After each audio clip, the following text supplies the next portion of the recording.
বৃষ্টির রিমঝিম ছন্দের তালে দুটি হাতে তুলে করো মোনাজাত।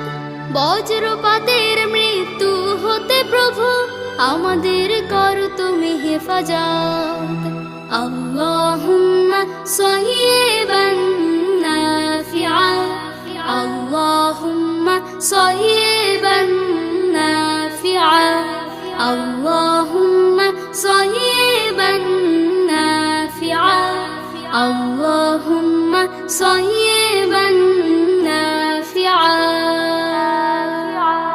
বৃষ্টির সুন্দর ছোট এ দোয়াটি সবাই শিখে নাও। এসো শিখি একসাথে সুর মিলিয়ে বৃষ্টির দোয়ার গান গাও। বৃষ্টির সুন্দর ছোট এ দোয়াটি সবাই শিখে নাও।